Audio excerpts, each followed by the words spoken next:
Attention, attention. IPOB One Family.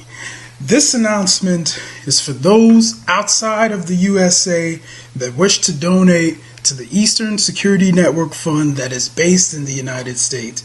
Because of the fees that donators have to pay the bank when sending wires, we recommend that if you're sending less than $250, that you donate through the IPOB USA website. It's fast, simple, and less expensive for you. Go to our website, www.ipobinusa.org/donate. That is www.ipobinusa.org/donate and make your contribution. When it comes to keeping our people safe, every bit counts. After all, the security of our communities is our responsibility. Let's make this happen together.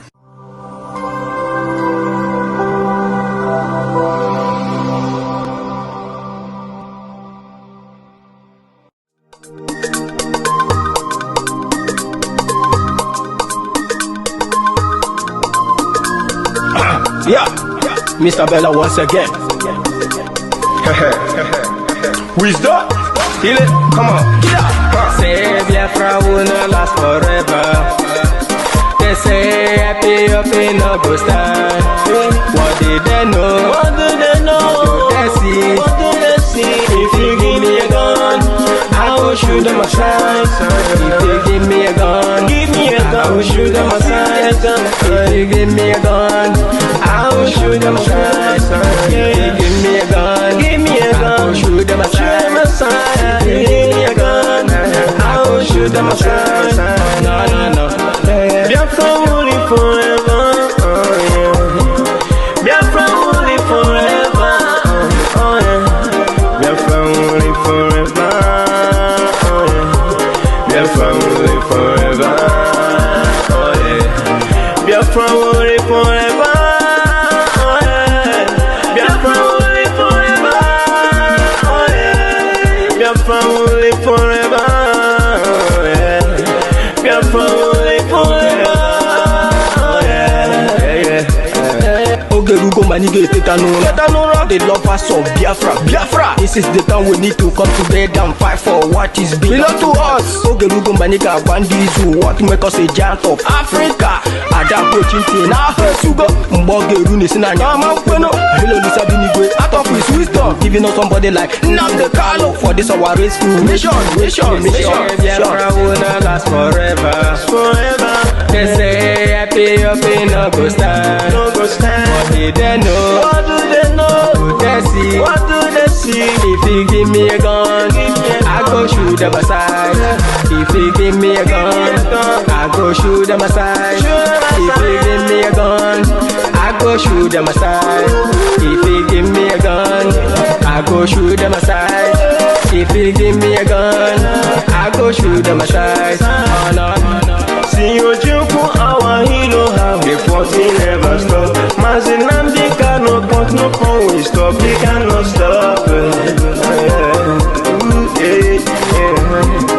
Biafra will live forever. Believe me now. But independence for Nigeria as a corporate entity is not enough. The peoples of Nigeria must at the same time be guaranteed their freedom. We must ensure that in an independent Nigeria, individual citizens throughout the land enjoy liberty, human dignity, and equality under the law. There must be one Nigeria with one constitution and one law for all. Let us therefore, Mr. Chairman, sir, close our ears to the Council of Despair, which says that we cannot here at this conference agree on a constitution.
that is going to listen to this video, and all of you in Biafra land that is believing in Biafra, the spirit of sit at home will possess you this evening. Correct it! The owner of IPOB, the creator of the land of Biafra. Biafra land was not created by the British. The zoo, Nigeria, was created by man, by Frederick Lugard and the girlfriend Flora Shaw, whereas Biafra land was created by the God Almighty in heaven. And we know that everything that is man-made has an expiry date. It must come to pass. But anything that God Almighty built will endure forever and ever. That is why Biafra will come without hesitation. And as I say, if we play our cards right, Biafra will be with us this very year. Just do as you're told and watch events unfold, that they may know that we were actually sent by the Most High. We must pray.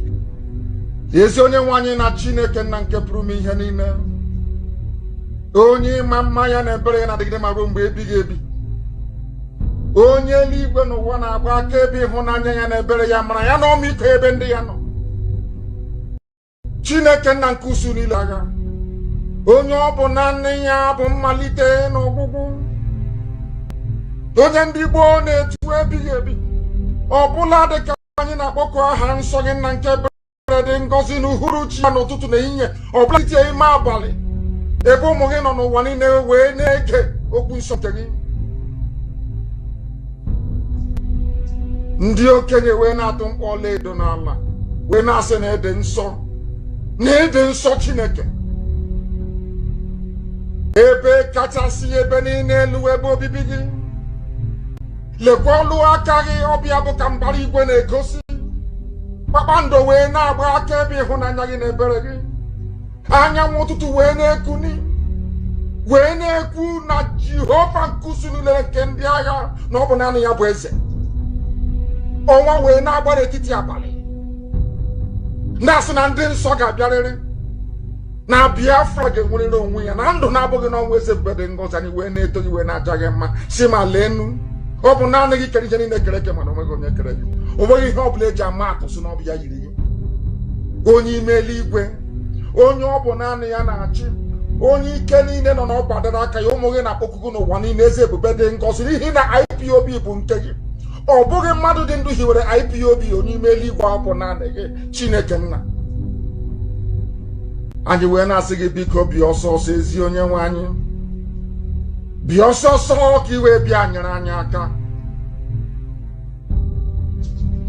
Lekwa ka ha ara Chineke nna nke igwe bụ ndị na-akpagbu anyị n'ụzọ dị iche iche.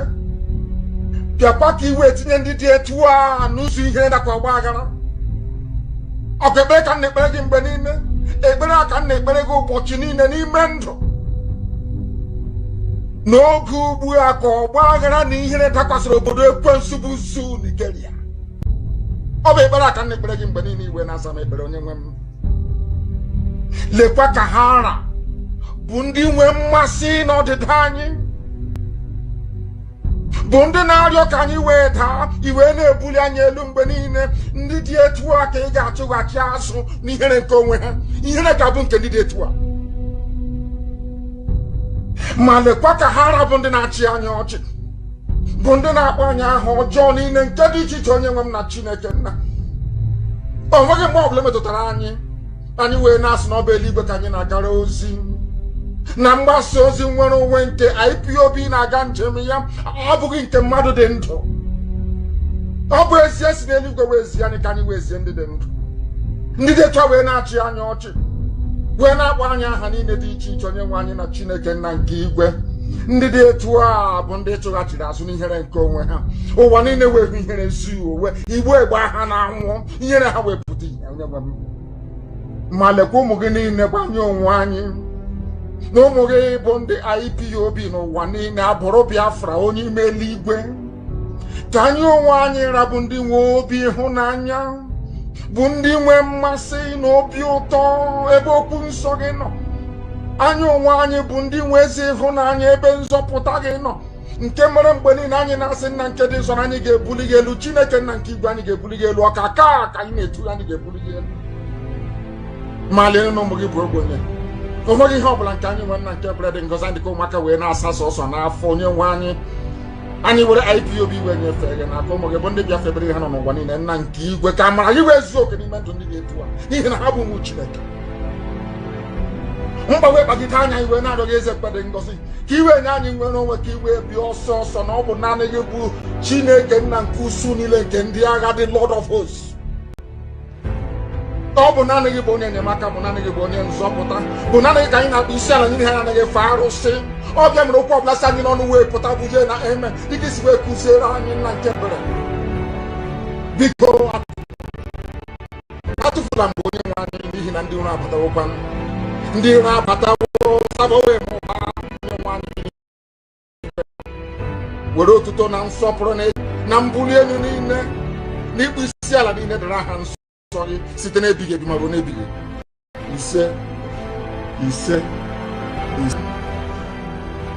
And we are going to tell that government that this sit at home is example of what we are going to do in case anything happens to our leader. We need to show them how serious we are. If anything happens to our leader, they are now getting the test of what is to come.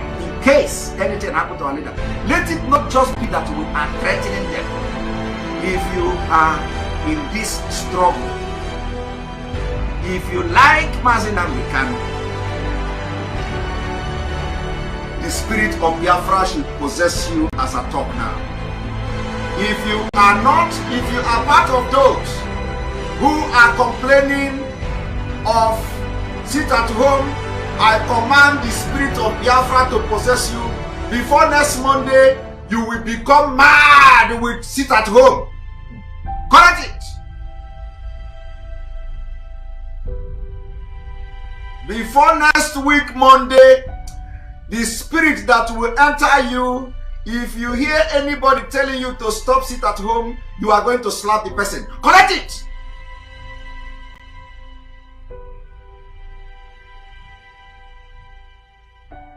If Mazinam Kanu is not transferred between now and Friday, and somebody come to you on Saturday and Sunday and they ask you, how is this thing going to be next Monday and next Tuesday? The spirit of Biafra that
Anybody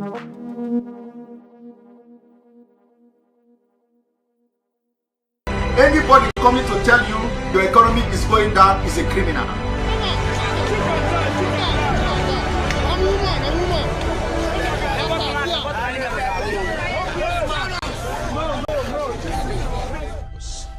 The end game for them, because we did normally when you want to look at this type of challenges, what you do is that you go through what we call the intelligence circle.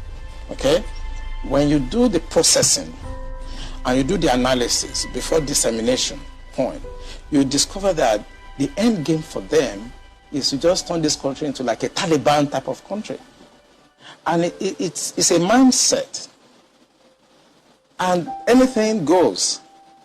In other words, 10% casualties, 20% casualties is allowed in trying to achieve the end game of Islamizing this country. That's for the terrorists, the bandits. It's not for the terrorists and the bandits, for the sponsors. Because I told you, and I will repeat on this channel, the sponsors of Boko Haram and the bandits are the problems. And defense headquarters, the army headquarters, the naval headquarters, the air force cannot do anything about that. NSC 250, Kumaloni.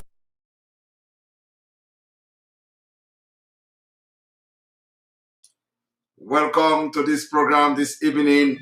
This is live and direct on Enter Biafra Channel 1. And I must apologize because I should have been here in the afternoon as we agreed. But you know, every time something is going on and we are busy and we are very, very busy. Some people say I should not say that I am busy because so that not tomorrow some media warriors will not be on my... And what I don't know is that I said those who their job is to chase people away from Biafra struggle, especially those who have something to offer in Biafra struggle. I will be their last bus stop. I will be their last bus stop. After we finish this whole episode of Simon Ekpa, I will be their last bus stop.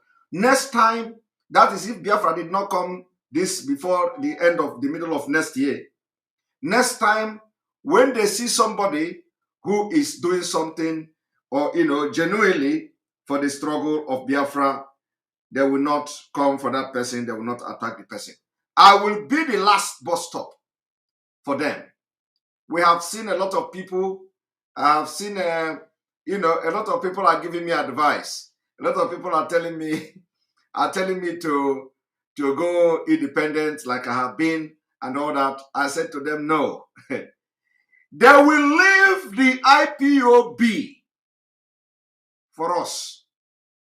I cannot leave. They will leave the IPOB for us. I am an indigenous person of Biafra. Okay? So those of them who think that they will threat and push Simon Ekpa away, it can never happen. It can never happen.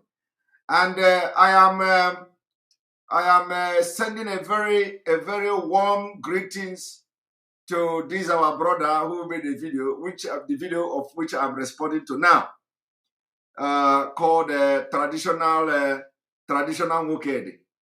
Traditional Wokedi from I think from Germany or so. You know, I love the way he speak. I love the way he speak Igbo. I love the way he speak Igbo. You know, when I listen to his voice is like his voice is like Jim Jim Jim. I love the way he speak Igbo. Traditional Wokedi, if you are watching me today, watching me this evening, somebody forwarded a video you made, and I watched the video. I normally I don't have time to watch all those videos like that, but the way he was speaking made me to stick on that video. And I watched it till the end. I watched the video till the end. I must say that Traditional Wokedi, you made a very good observation, but we cannot run away. We cannot run away from people who think that you know nobody else can come and fight Biafra. You know, we cannot run away from them. Never. And also traditional Mokedi, you made a lot of good point and allegation against some people. One thing is that anama banyoku, you know, abu moku nerere na banyoku abanyu. So I will be the last. I will be the last bus stop of all of them. And if all those people who always what they look for is to attack the people that want to do something for this struggle, I will be their end. It doesn't matter how it is going to happen, but I will be their end. And I believe that I have come here for a purpose. I have come here for a purpose. To the traditional Mokedi, I thank you for your consent. I thank you for sending that advice that I should continue on my as independent. I don't think that I am under any group like that. I am a disciple of Mazinam Dikano. I am IPOB, old member of IPOB, and I can't allow any person that I feel have some skeleton in his cupboard to control what I do. That is not possible, and it can never be possible. So traditional Wokedi, worry no more about me before Mpotavija. And all of you may remember that when our leader was abducted, kidnapped, I came here and I asked God for wisdom of 1,000 men. You know, some of you, when I was asking God for wisdom of somebody say traditional worker is unstable. Well, if that is your opinion, but what he said does not, at least that instability was not there when he was making that that video. Okay, if you think he's unstable, maybe he's unstable, I don't know, but from what he said, he does not sound like somebody who is unstable. He may be unstable on other things, but that particular video he made, he is not. It does not suggest to be an unstable somebody. Now, I am a reasonable person. I know when somebody is talking sense. So, okay, it doesn't matter who he is and all that, but he made a lot of sense, and I acknowledge that. So, my brother, traditional Wokedi, I thank you for that. So, what I'm saying is that, you know, this whole thing that we are into now, where when I joined this struggle, and when Mazinam Dikano was kidnapped on this program, I came here and I was shouting to Elohim, to God, to give me wisdom of 1,000 men. You see, some of you don't know what I have seen, because you know, by then, nothing has happened. Okay? By then, nobody attacked me. Nobody, nothing has happened. And I came to my program, to this platform, and I prayed. I asked God. Nobody knows. You people don't know how I do my own prayer. A lot of people say, pray before you start. Prayer is anywhere, anytime in the heart. Okay? You don't know how I do my own prayer. You think I'm not a prayerful person. I'm a prayerful person. But I know how I pray my own. I know how I do my own prayer. Okay? But I just want to remind you people that, you know, what we are doing here is not just ordinary. I told God to give me wisdom of 1,000 men to handle what is to come. I just want to make these references so that you people will understand that sometimes when I open my mouth to talk,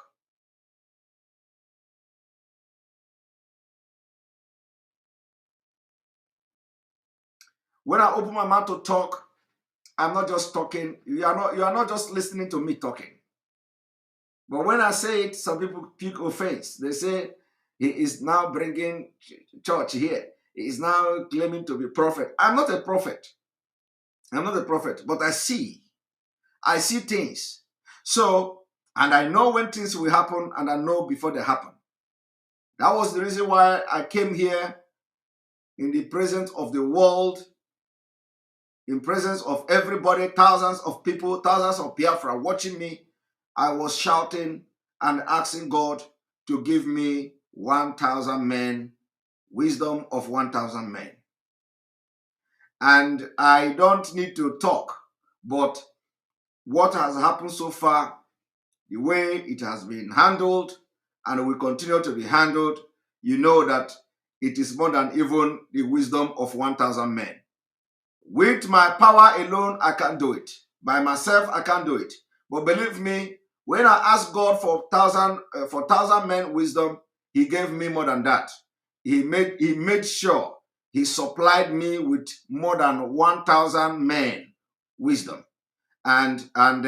So anytime they bring one thing, I will ask God to. I will go to the bank of this wisdom. I will go there and take one of them, only one of them. So I will take one of them and I will begin to apply it to see how it will end. You see, so every time they are coming with one thing or the other, and I will be going to that place where God supplied all this wisdom, and I'm going there, I will take it, and then I will try to apply it in one of those things. And I will be doing that until further notice, because we don't know when the enemies will put their weapon, where they are going to lay down their weapon. Let me tell you, in this particular struggle, for what has happened so far, the enemy can never lay down their weapon. What they do is that they pretend as if they are tired. They pretend as if they are tired. And when you least expect, they attack you and strike. That is how they do. So I have come to know how they do. I have come to know their modus operandi. And we are not going to allow them to come unaware. We are not going to allow them to take us unaware. And that is why we are going to be trashing everything that is trashable they bring on our way. I have watched a video where some people are making claims that women in America send them money, send them money to blackmail IPOB leadership, and that is ridiculous.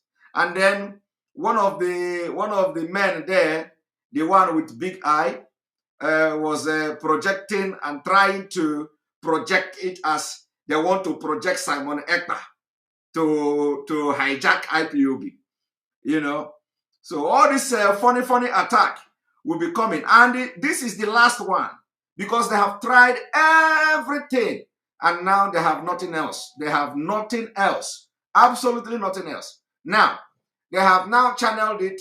Some people say, leave the women in the United States. Don't associate yourself with our mothers in the United States.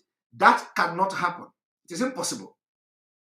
You cannot tell me to not associate with our mothers in the United States. You can't. That is not possible. Allow the mothers in the United States to do something wrong that I don't like, that will hurt me, hurt the struggle, before I will take a stand. But for now, they have not done anything wrong. These are women who have put their money, their hard-earned money, their time, they have put their life, their time, their integrity.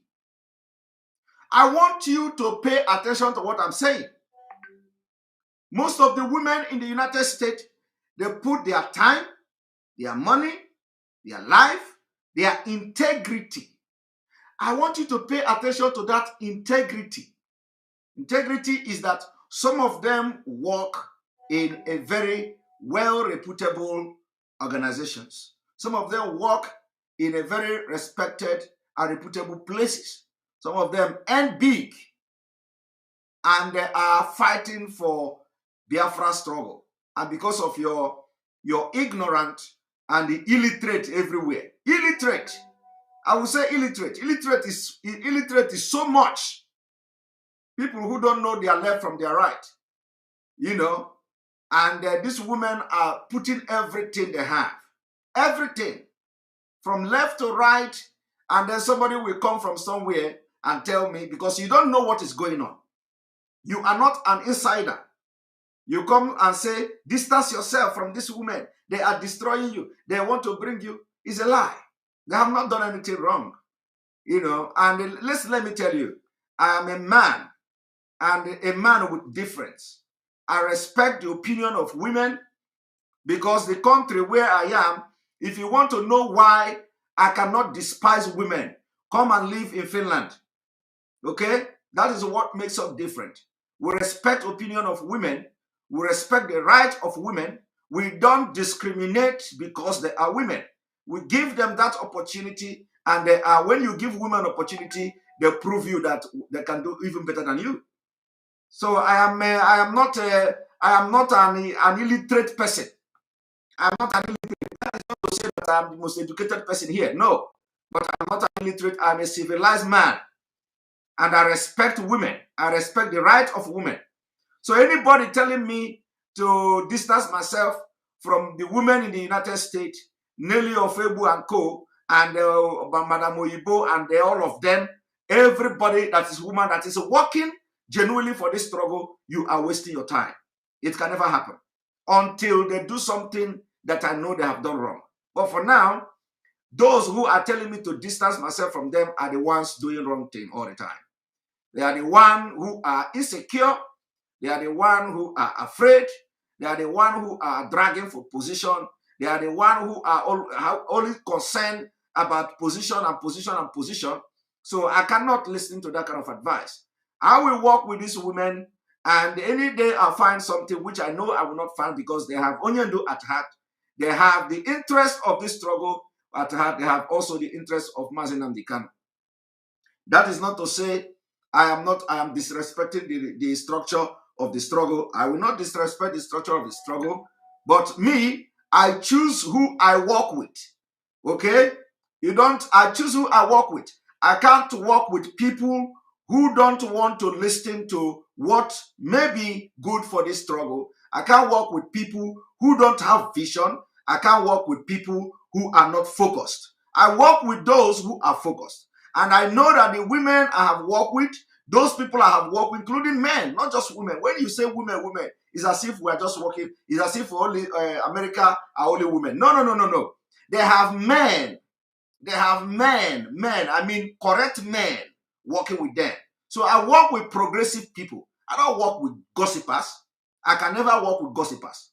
I work with people who are progressive, who are ready to make changes. I work with people who can move mountain, because that is where my talent will come out. I don't work with people that are not in ocean. You know, it will bucket na ocean. I don't do that. I work with people that my talent will come out, and it will be useful. I don't work where I will be pouring water in the ocean and then you don't see it. And when you bring Adea Apinyaya, when you see something that you will do to move the struggle forward, because they hate you, because they don't like you, because they don't want the idea to come from you, Apinyaya, I can never work with those kind of people. I will work with people that understand what good idea is. I work with people that are progressive. I don't work with evil mind. I work with people who are not progressive. I don't work with them. So those of you advising me to distance myself from women, please, I will advise you to distance yourself from me. Distance yourself from my program. Distance yourself from my platform, so that you will not be seeing me working with these women and working with every man and working with everybody that I feel have something to offer for Biafra struggle in the absence of Mazi Nnamdi Kanu. In the absence of Mazi Nnamdi Kanu. So vacate my program. Don't disturb me. And I will say it today, and I will say this is the last time. Vacate my program. Don't come here to disturb me and advise me not to work with the women in the United States. Don't come here to advise me like that. I know what is right and I know what is wrong. I am not more than advice. I am not more than somebody you can. There are people that I listen to their advice, and they are watching me, and they know when they have advised me, and I took that advice and implement it immediately. Okay, they are watching me now.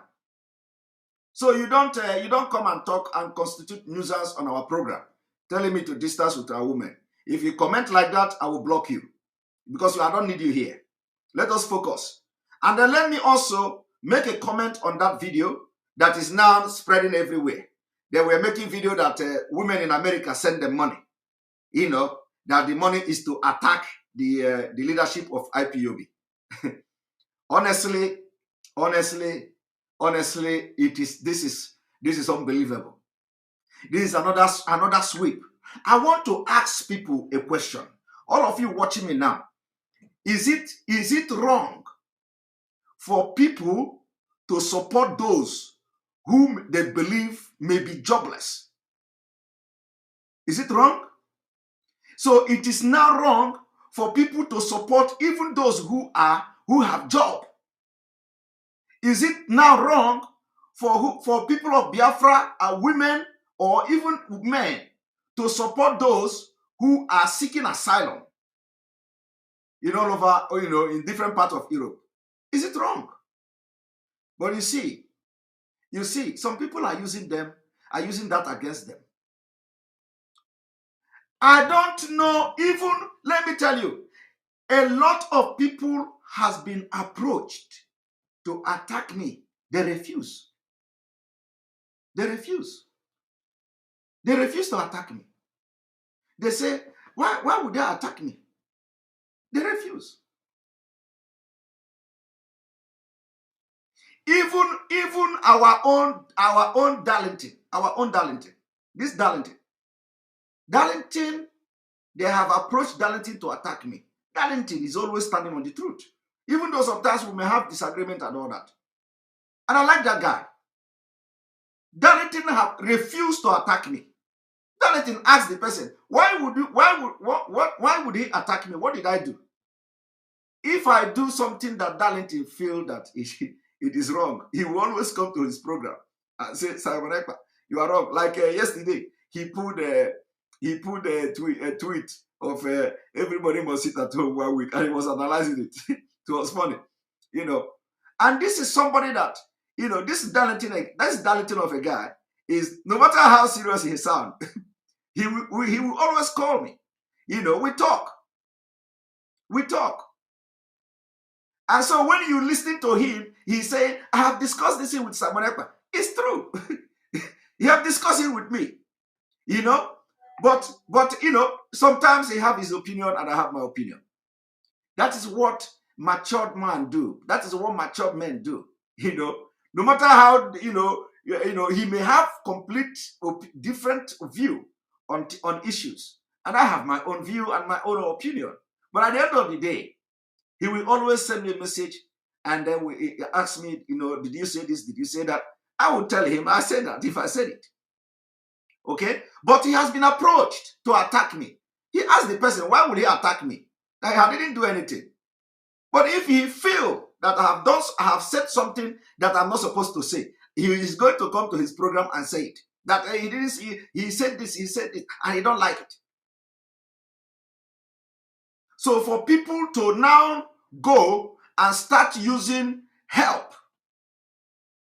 and start using, love that people show to them to blackmail them is really the height of it. Is really the height of it. I am not there. I don't know, but I'm just figuring out and wondering. These women that I have been able to come, to know, to go and pay money to somebody to start attacking the leadership of IPOB. That is unbelievable. That is unbelievable. But this is one of the reasons why a lot of people don't actually help anymore. People don't help. Somebody say my picture is not clear. Is it true? Let me refresh. Or is it coming from your phone? I want to ask question first before I refresh. Is it coming from your phone?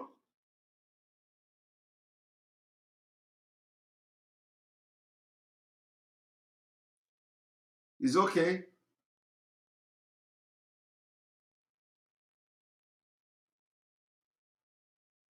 All right, thank you. So the person that the picture is not clear should go and change your phone. Go and change your phone. So, there are things that you listen to, you begin to wonder, what will these women gain by paying money to somebody to come and attack the leadership of indigenous people of Biafra? It doesn't make any sense. But it is one of the things they are bringing out just to make sure they feel that, they have something, the defense. It is not possible. It is not possible. It is not possible. And let me also make it clear. They say that somebody was giving me information from the leadership of indigenous people of Biafra. That somebody was giving me information from the DOS. And let me tell you, even today, I still get information, from there. So, and if you talk anything against somebody, if somebody who don't like what you do, and attacking the person in your forum, is it right? Is it right for leadership to go to forum and start attacking somebody, attacking me? Is it right? What do you gain by that? What do you gain by discussing and attacking me in the forum? Okay? It doesn't make sense. It doesn't make sense. What have I done to you for you to be attacking me on your forum? So it is not about sacking somebody, because I still get information today. And let me say it again. I still get information today. One thing you people don't know, you can never cover the moon with your hand. You can never. You can never cover the moon with your hand. Because I still get information from that forum today. This today, 20th of September. So you may want to sack everybody there because somebody is not liking what you are doing. Somebody there is not liking it.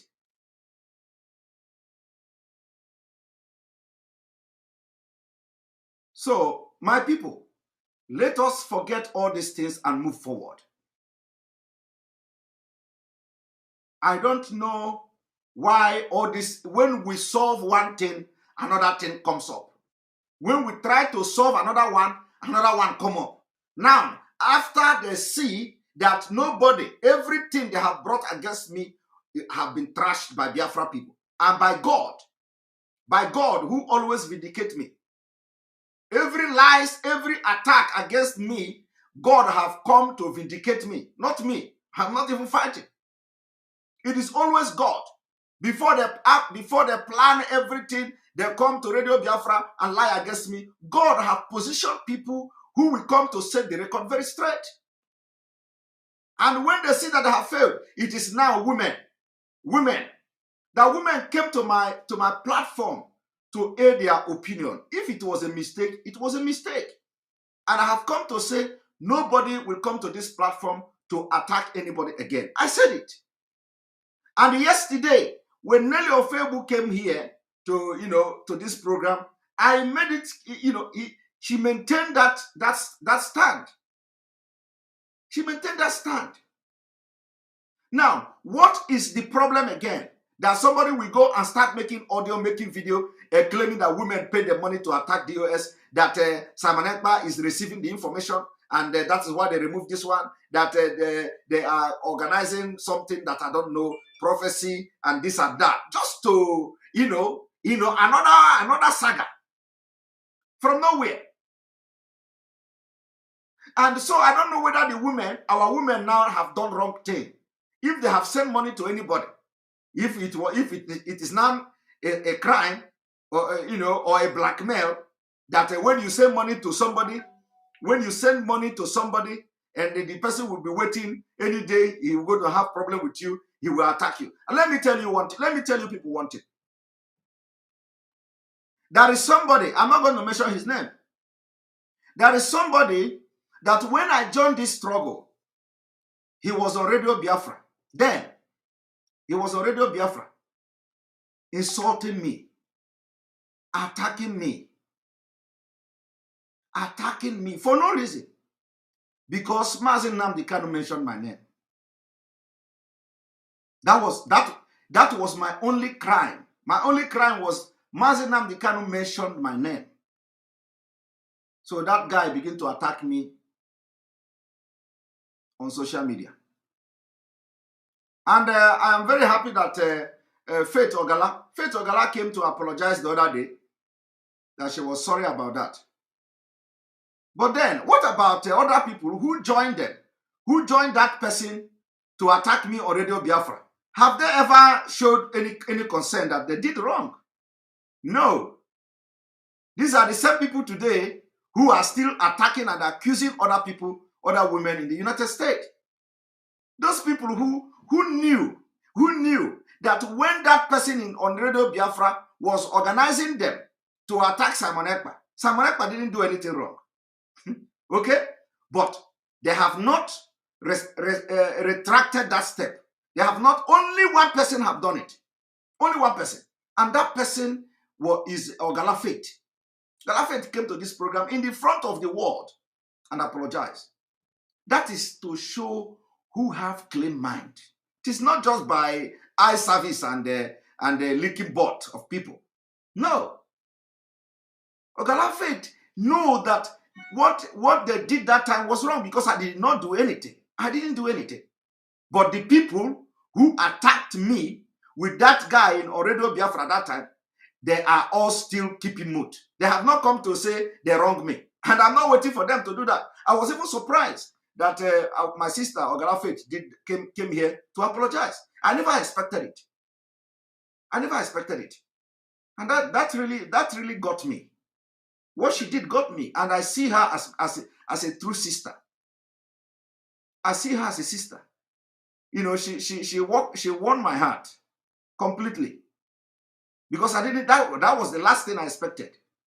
But there are people who attacked me with her. Those people are still parading themselves now, attacking other people without substantial evidence. How can you turn around and begin to attack people who gave you money? Who gave you money because they know you are not employed? Who gave you money because they know you are an asylum seeker? Who gave you money because they know you need the money? And they turn around to use it against them. That I have shared that money to you, so you will go and start attacking people. Now, the question people are not asking is, when was this money shared? Which month? Which year? Which date was this money shared? Nobody is interested in that. Nobody is interested in where the money was shared. Because you cannot share money to somebody 2 months ago, 3 months ago, 4 months ago, and then you are waiting for after 5 months to ask the person that, I shared money to you, go and attack somebody for me. So if it is now wrong thing for people to give help in this struggle for those who really need it, my brother, we are going to tighten our belt. We will tighten our belt. Not even 1 euro. We will tighten our belt. If it is now a crime for somebody now, for somebody like me now, to look at somebody and take 500 euro and give to somebody and say, take. My spirit is telling me that you need money. If it is now wrong to do that, we are going to tight belt. We will tight it very well. We know what I can do here. We all die here, honestly. Because somebody like me, sometimes I look at people, I watch people, although, let me just be sincere with, I have never given 1 naira to anybody in this struggle. Because I know this scam it is going to be. They will say the next thing is that Simon Ekpa has given me money to attack this one, attack that one. Simon Ekpa has paid me money to attack this one. No, it is not enough. It is not enough. My brother, James Ken, it is not enough. This is the thing, the distraction they want. We have to address it.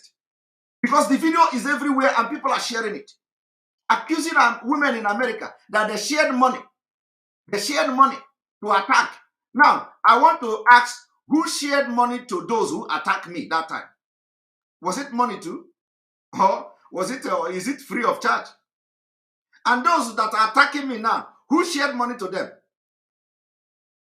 Huh? The people that are attacking me now on social media, who shared money to them? Or is it free of charge? Is it free of charge? You know, it is not me. I am not addressing this thing because of me. No. Because I'm not the woman now. But I'm addressing it because of the consumers. Because of you people that are listening and watching all this confusion everywhere. I am addressing it because of you people watching me today. Because if anybody that attacks somebody have collected money, who is paying you that has been attacking Simon Ekpa? Who?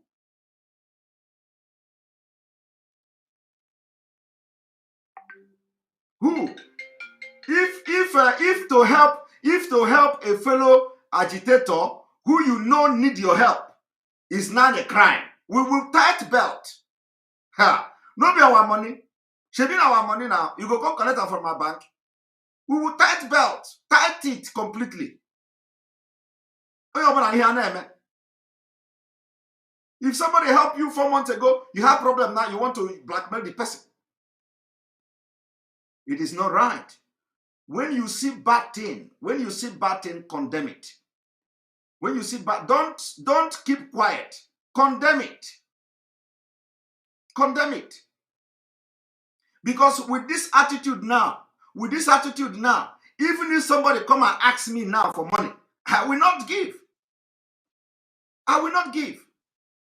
I know when our brother in the north, when his own happened, I never made it public. But you know what? He went and started telling people on social media that Simon Ekpa published the money he sent to him. Simon Ekpa published the money. Simon Ekpa, you can never go anywhere on social media where Simon Ekpa published money I sent to somebody as a help. It didn't happen. But that guilty conscience is already there.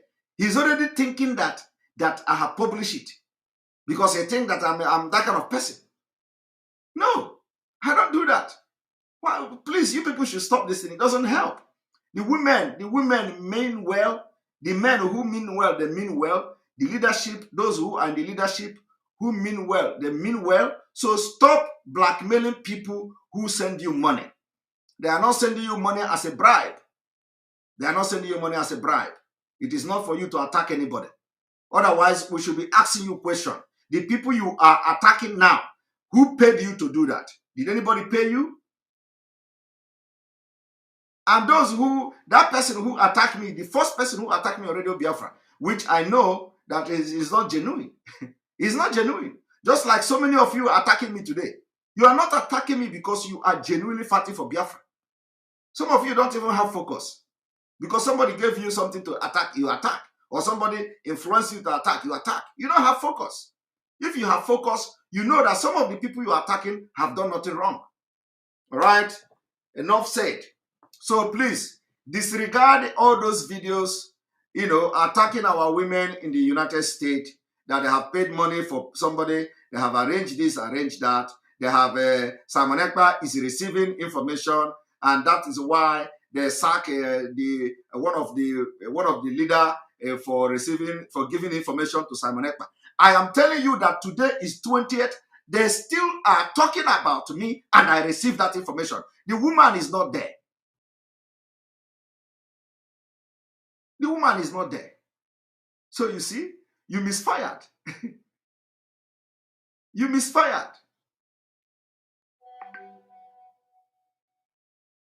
You misfired. All right, let us continue this, what we have come to do today.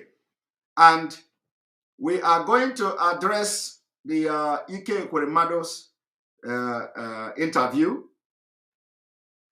And I think that's what we're going to do. On the issue of Ifeanyi Ubah. Ifeanyi Ubah, after reading what he said about IPOB, you know, after reading what he said about IPOB, I decided to shed my sword today. I went through what Ifeanyi Ubah said about IPOB. He acknowledges that IPOB is a powerful group now. And he also said that with this kind of a sit at home, we are going to have problem. So, and that problem he's talking about was that we are going to have problem. They are going to have problem in Anambra State and all what have you. So I decided to shed my sword. I will shed my sword waiting for him next time. So tell him not to talk against IPOB, not to talk against the struggle for Biafra. Let him maintain it that way.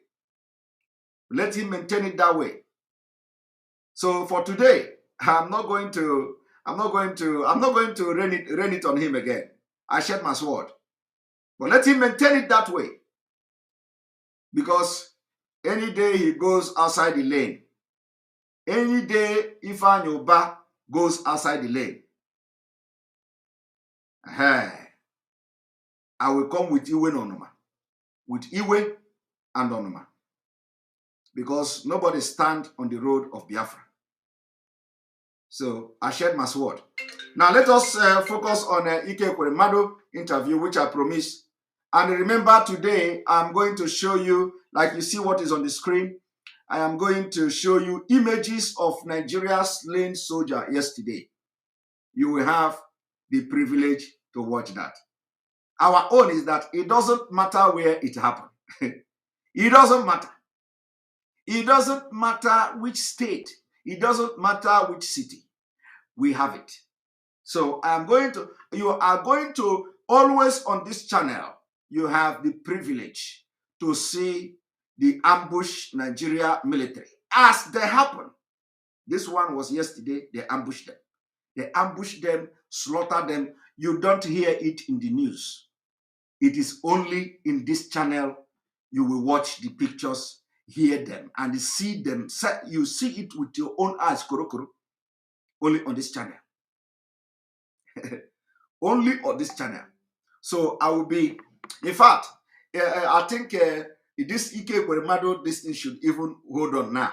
You know, if we have time, we are going to do it. So I'm going to switch to Zoom. I'm going to switch to Zoom. And if you don't have the gut and the mind to look at these images, don't join us. I have to warn you ahead of time. Okay?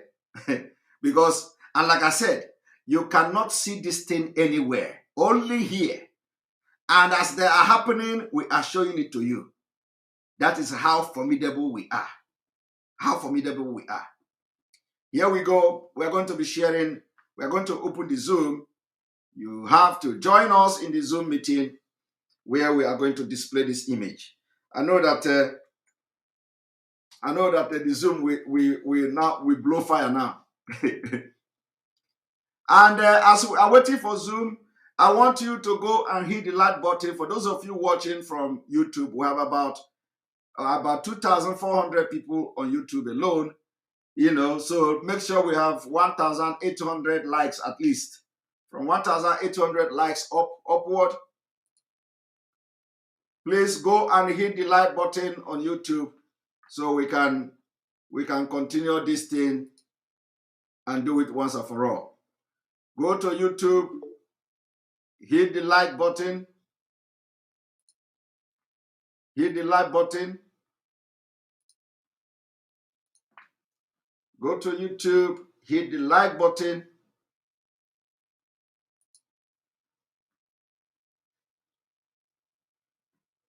Go to YouTube. Wait, let me put my security. YouTube has 2,500. Okay. All right, 2,500. Can you go and hit the like button? Let me see how many likes we have there now, because the more you like it, the more people will view it. Let us check. Okay, we have 2,500 viewers on YouTube and only 1,100 likes. So go, let us hit 1.5. Let us hit 1.5 before we post the Zoom link. Hit 1.5, 1.5 before we go to okay, somebody say after 2,000 likes. No, let us give them 1.5 to 1.8. 1.5 to 1.8. We go on commercial. 1.5 to 1.8.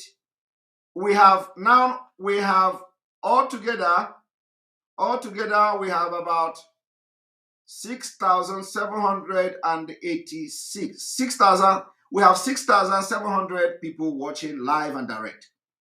Altogether, 6,700 people, 789 at the moment.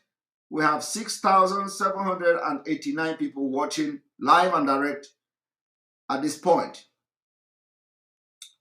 We want to see 1,500. If you don't like the video, you say you don't like the video. That is how it is done. If you don't like the video, you say you don't like the video, so that we will know. 1,300. We have 2,500. So at least 1,000 people they are not liking and they are not disliking. They are just there. So let us hit 1.5 upward. 1.5 upward. I am going to share the Zoom when we have gotten 1.5, because other people need to watch it, not only you. Or not only you will watch it, other people need to watch the pictures and the images. Okay? We have 1.4. 1.4. Let us check. We still have 1.4, and we have 7 DSS agent here. Only 7 DSS agent. Only 7. Only 7 Janjaweed. Those working for Janjaweed without knowing it, because not everybody that work with Janjaweed know it. We have 8 Janjaweed. Well, let me drink this for the Janjaweed. For the 8 Janjaweed. Keep this.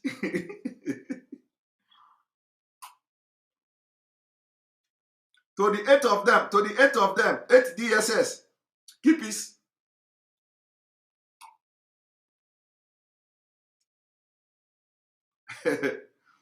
I hope they have their own drink. Okay, they are number 9 now. All right, let us toast with them again. Keep this. The number is increasing.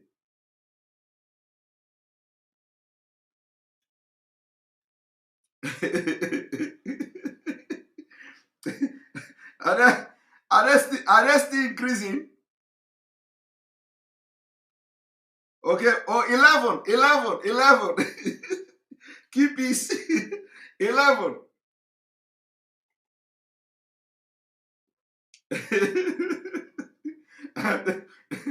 and as the number of DSS is increasing, our viewer also increase.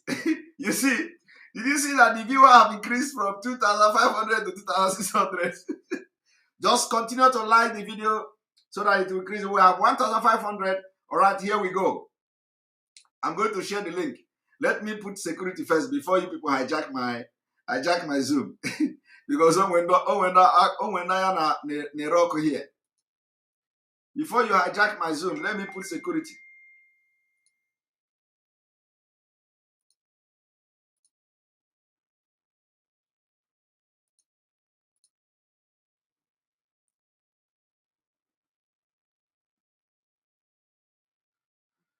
All right. The security is ready. The security is ready because some people, your eye, they red. You want to come and hijack my Zoom. Bah! All right. One moment.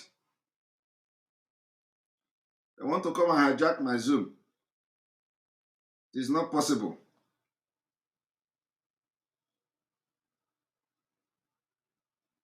You cannot hijack my Zoom. You cannot hijack my Zoom.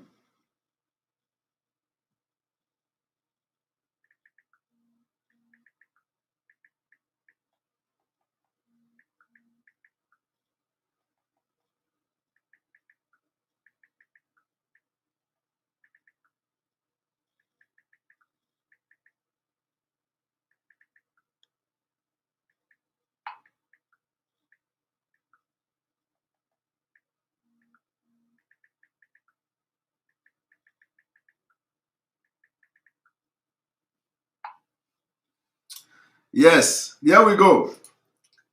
All right, I know that immediately I post this link, the whole place will full. All right, let's go there. But remember, you must be very strong for you to come like we do always. Here is the link. Click the link and join us. That is the Zoom link there. Just click on it and it will take you directly to the room. Click on it. Let us see. Here we go. The number is rising. Let me show Biafrans how the number is rising on that Zoom. All hail Biafra. All hail Biafra. All hail Biafra. All hail Biafra. All hail Biafra. Are you people seeing the number? Yes, sir. Yes, sir. IPOB.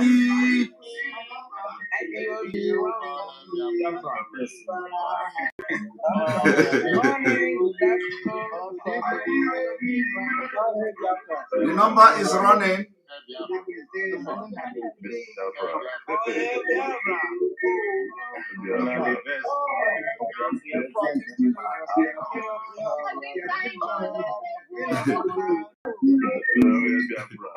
Oh, hey Biafra, oh, hey Biafra. We are winning. We are winning.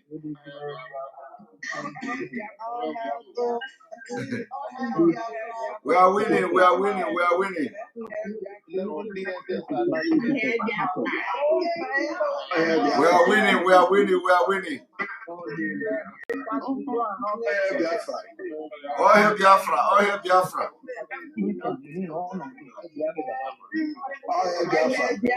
Oh, hey Biafra.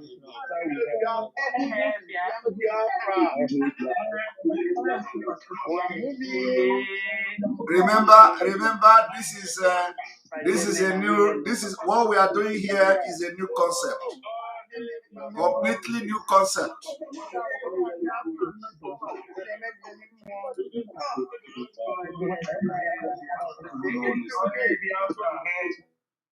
I have just muted everyone. What we are doing here is this is a new concept. This concept is that, going forward, every Biafran coming to this platform, we have the opportunity to have first-hand information, first-hand image coming from the slave soldier of Nigeria as they are killing them like chicken. When we tell them not to go, they will always go. They don't listen. When we say leave the army, they don't listen. They say they have signed their death warrant. Okay, when you sign your death warrant, at least let it be a death warrant that you are going to struggle. You know that the fight you are fighting worth it. But this fight doesn't worth it. So you have the privilege to always get this first-hand image that the Nigerian government is hiding from the world. And this is a new concept in this struggle. So we come here, we have been able to figure out how to maneuver this whole thing, the media thing and the censorship and all that. We have figured it out and it is working. So when we come live like this, we will corner you in this private Zoom and show you the image and we continue. You see? So we have been able to beat that their stupid censorship, that when you air it live on Facebook, they are going to block you and all that. So the brain is working very well. It's a new concept and it is working. That's why some of you are here on the Zoom, and I'm going to open it. I'm going to open the Zoom now so we can greet each other again. We are not hearing you. We are not hearing you. Nobody, because the thing is mute. So I'm going to unmute everyone now. I'm going to unmute everyone. In the Zoom now, we are having almost 460, and the number is increasing by the minute, by the second. So you have the opportunity to unmute yourself.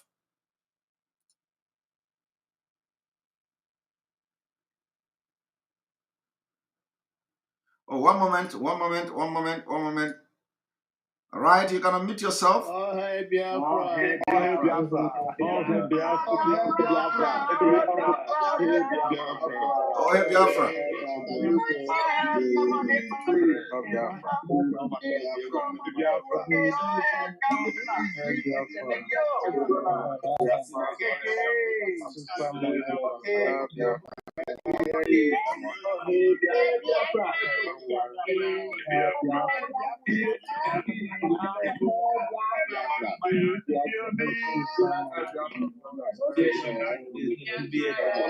Oh, hey, Biafra.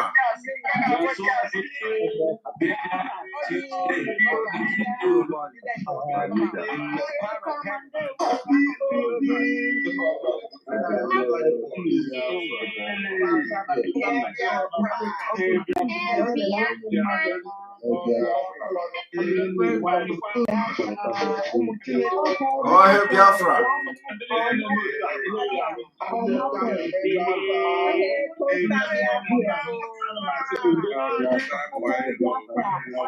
Oh, hey, Biafra. Oh, hey, Biafra. Oh, hey, Biafra.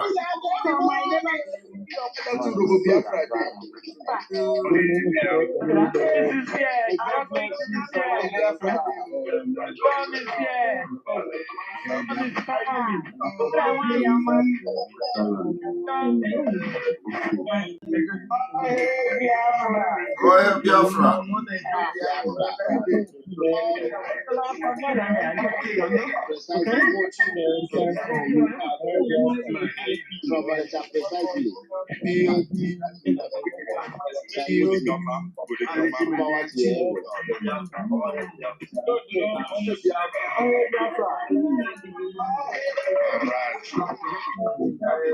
Oh, hey, Biafra.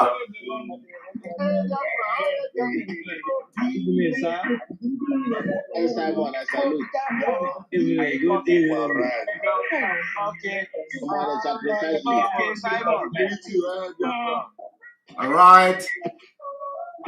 Thank you. I have muted everyone. Thank you very much.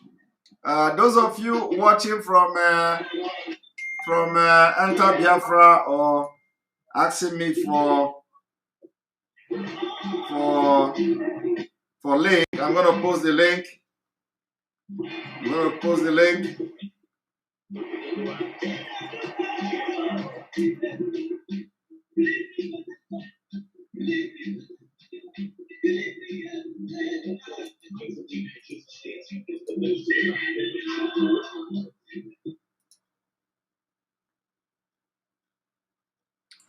All right.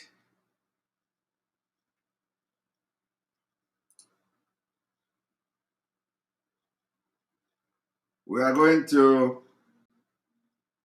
begin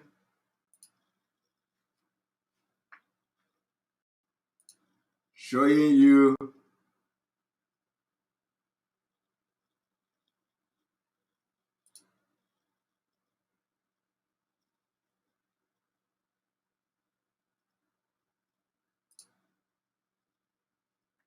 here we are.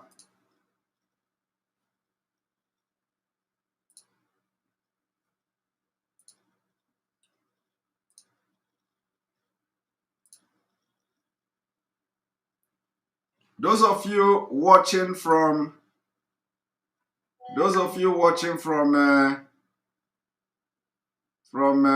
Enter Biafra,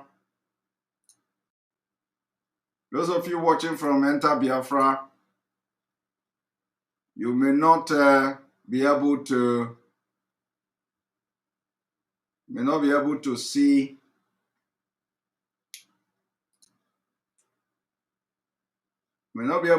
this this particular picture that I will be showing. If you are watching from Enter Biafra, you will not be able to see this picture. So, and of course, it is very unfortunate that you cannot see it because we cannot show it there. So, we are going to start.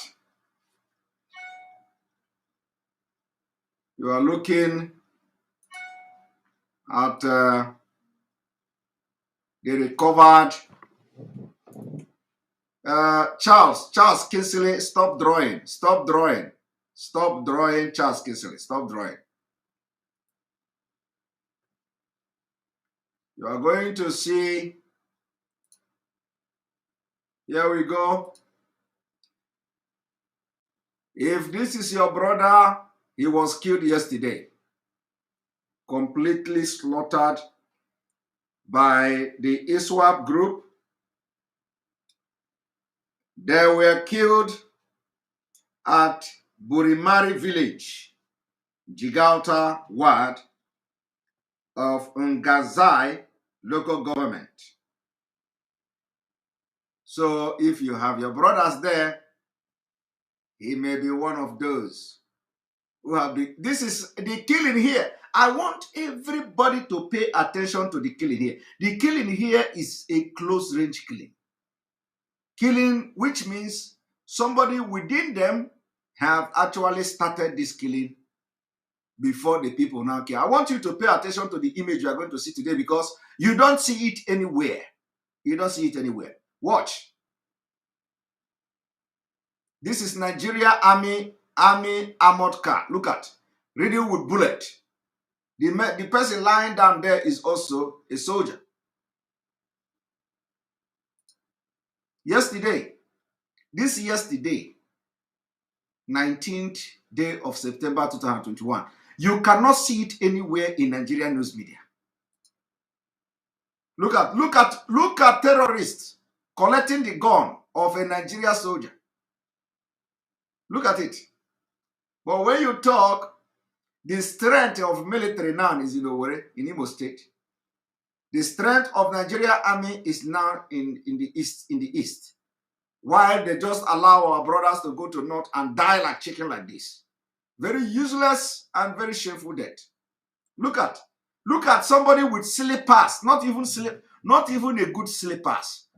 Janjaweed eja killing military like this. Look at the person. Look at the person who killed an army. Just look at. For you to know that the thing is coming from within. Take a look at the person collecting gun, who don't know how to even shower. killing men with khaki who undergone training and are under the cover way of Nigeria government. Look at the army. Boko Haram is taking this picture.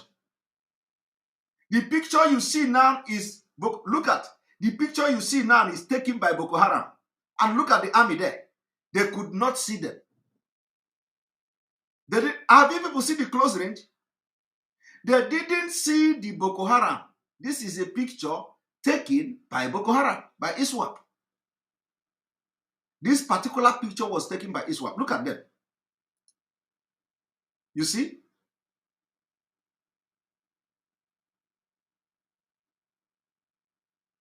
These are all these people. When you tell them to leave Nigeria army, they don't believe you. They don't believe you. Look at. Look at them.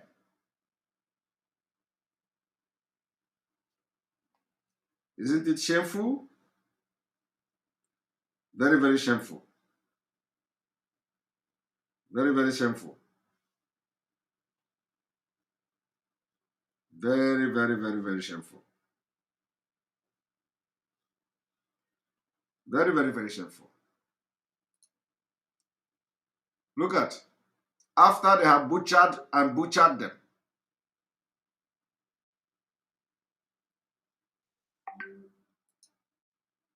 Look at them, close range, pumping bullet into the Nigerian army. This is the people you see, all these alligators without shoe, pumping bullet on our men from the southern Nigeria. Look at the weapon recovered from them, for you to know how many number of men they gone down. Look at them. Close range,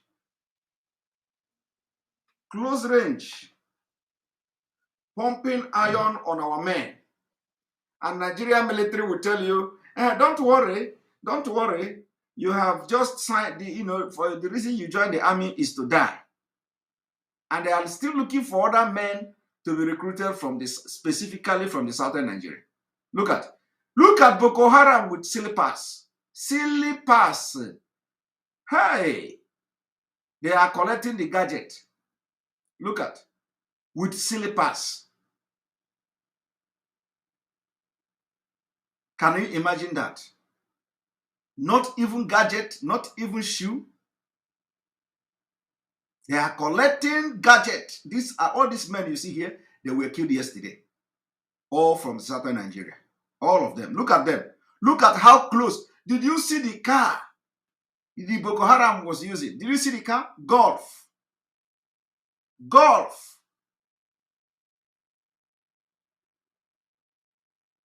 Can you imagine? Can you believe this? Can you believe what you are seeing? That Boko Haram used golf to ambush Nigeria army. Can you believe that? They use golf to show you that somebody within have given them morale that nothing is happening there. Let us go, nothing is happening. And they started shooting from. Look at them. I want you to pay, just look at the picture. Golf.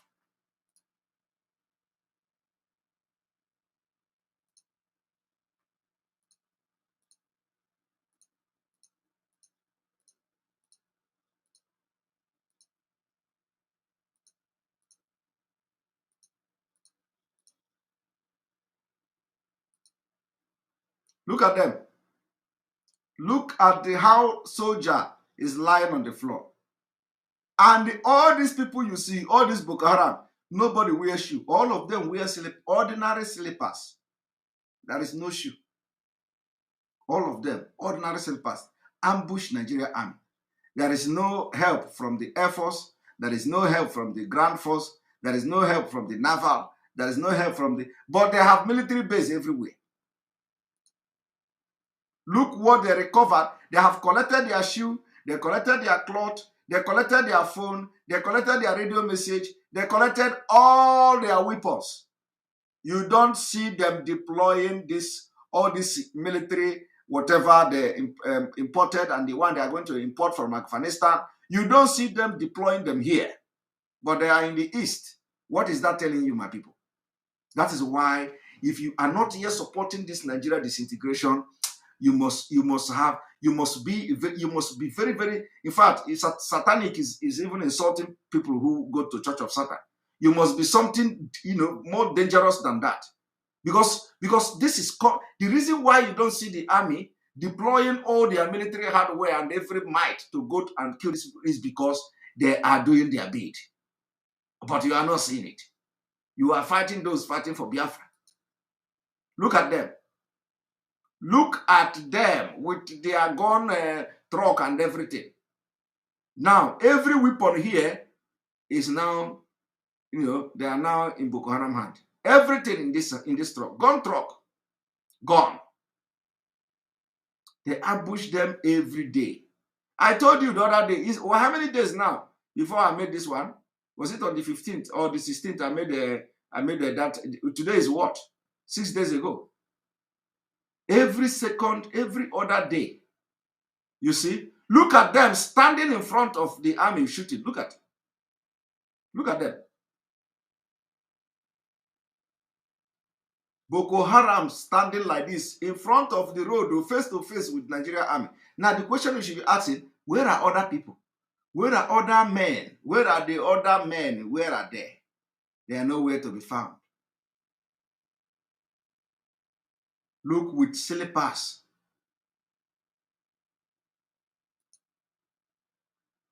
Look at them.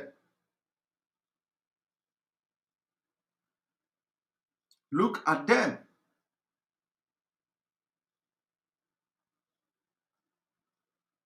Did you see that? This image you can never see anywhere. We are going to stop here for today. And just for you to know the problem we are into, that this is real. This is not a Terminator. This is not the movie. You watch Terminator and they are doing American movie. This is real, happening live in Nigeria. And the idea is that all the military men from the southern Nigeria will be sent to the northern Nigeria to die, because they will do it until the day we are going to declare Biafra. Until the day we are going to declare Biafra, and those of them remaining in the north will be slaughtered. Any day that happens, all of them in the north, they are gone. We are telling them now they don't want to listen, including those who are doing business, who claim they are now Northern Igbo. They will slaughter all of them, because we are telling them now to relocate to the southern Nigeria. Nobody knows when this thing is going to happen. They don't want to listen to us. So, my people, thank you for coming here to watch. We had about 640 something people, or 650 something people. Now we have 638 watching this, that have watched this picture today. We are going to now go back to our platform where we are, because if we are going to start taking everybody that raised a hand here, it is going to be very, very difficult. So thank you for being part of this particular exposition. We are going to now go back to Ekweremadu's speech. So go and click on our Enter Biafra channel 1 and let us continue. Thank you very much for coming here. I'm going to, everybody unmute yourself, those of you who are privileged to hear, who, if you didn't go out yet, please unmute yourself and let us say bye before we meet on the other side. Thank you, Simon. All right. Thank you. Biafra. Biafra.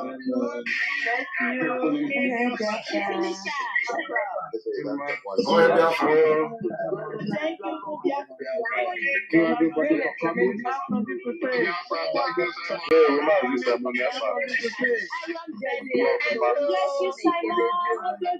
Thank you, thank you, thank you.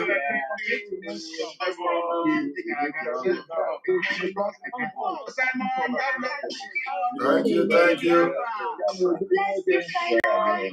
Thank you, thank you, thank you.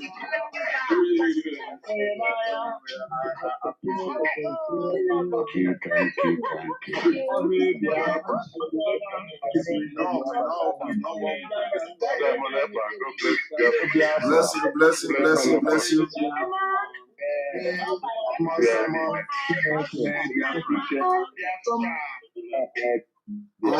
All right. Now we are going to the other side. Thank you very much, and let us see on the other side. Goodbye. All right. Thank you very much. I am sorry for those of you.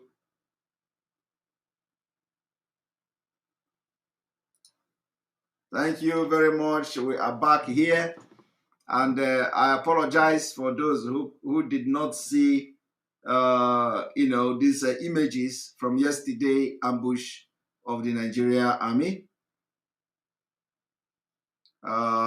It is quite very disturbing that it is happening almost every second day. Almost every second day. And we are going to listen to Ike Ekweremadu because we don't have time.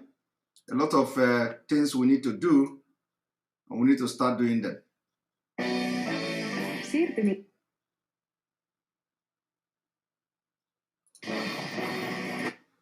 With that.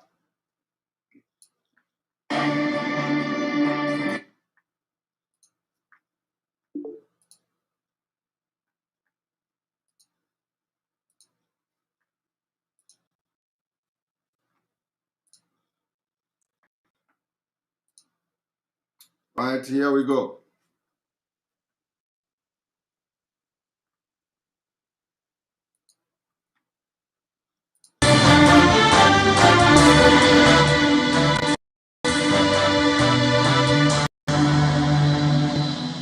Hello and welcome to another evening of frank conversation here on Hard Copy, coming to you from our studios in Abuja. I'm Maokwe Ogun Yusuf. On Wednesday, September the 15th, nearly a week after the president visited the southeast state of Imo on a one-day working visit, members of the Southeast Caucus in both chambers of the National Assembly met and produced a communique.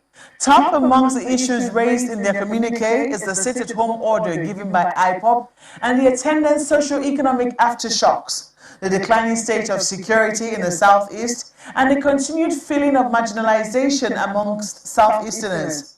Was this a direct response to the president's visit and his entreaty for peace and unity? What will it take to restore lasting peace to the southeast? This is some of the issues I take on with my guest tonight, Senator Ike Ekweremadu, a three-time Deputy Senate President and current Chairman of the Senate Committee on Environment. Senator Ekweremadu, welcome to Hard Copy. A pleasure. The situation in the southeast between February and April this year was worrisome for both Southeasterners in particular and Nigerians in general. The onslaught of attacks on government-owned facilities was something to worry about. But the caucus didn't say much at the time. Was there a reason for this? No, not exactly, but we have levels of leadership everywhere, including Igbo land. We have the Ohanese. We also have the Governors Forum. And they have church leaders as well. So we expected them to take the responsibility of not just speaking out, but trying to douse those tensions. Well, of course, they tried, within the limits, of expectations and their powers. So, but unfortunately, we viewed with regrets that people didn't hit to some of their calls for restraint, including the federal government and indeed some of our people. So, got a point where it appears that things were getting very, very bad. And so it appears that nobody was listening to each other. So we felt as representatives of the people, it is time for us to also try and intervening, take it from where our other leaders stopped. The timing of your meeting and your communique was quite strategic. Exactly a week after the president visited the Southeast. Was it deliberate? Well, there was a conversation between people, especially Ohaneze and the president. Personally, some of us were not there. I was not there because the meeting took place the same day we had our National Executive Committee meeting of the PDP. So most of the PDP leaders were in Abuja. So most of us were not there. So I'm not sure what was agreed, but it absolutely has nothing to do with the meeting at all. Would you have been there? Now, I want you to let us pause it here. Let us pause it here. Ike Ekweremadu said that there was a meeting, but he was not there. But I have come to tell you that, do you remember that Hope Uzodinma told the channel television that there was no meeting. There was no specific, specifically, there was nothing like, there was no meeting. I want to bring it to you because, one moment, Hope Uzodinma said there were no meeting.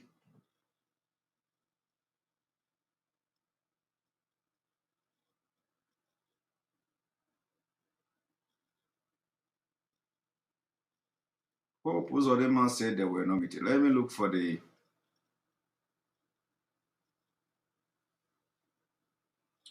video.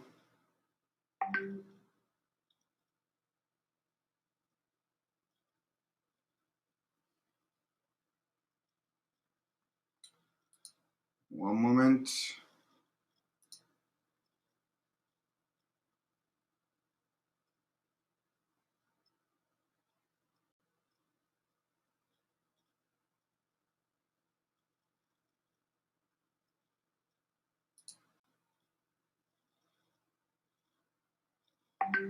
The governors of the southeastern region to open dialogue with members of the proscribed indigenous.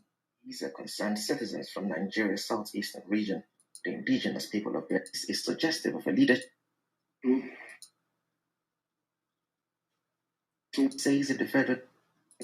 One moment, this is not the video.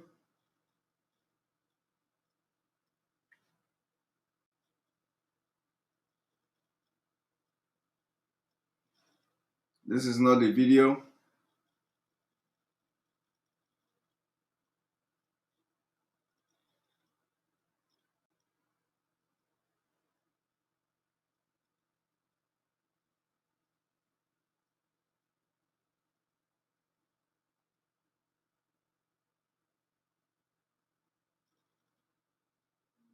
And if I don't see the video, I think I will come back again to... No, not this one.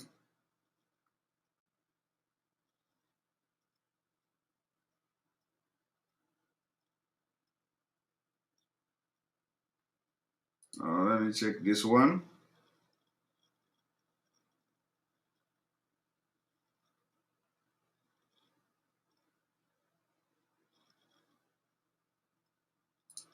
No.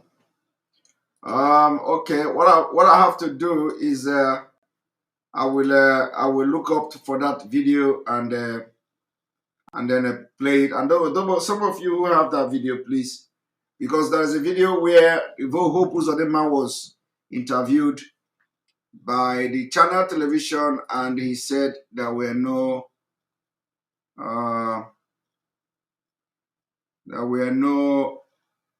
meeting as such.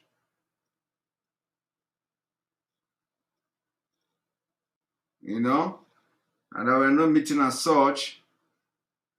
Let me check if it is this one. As you can see. No, not this one.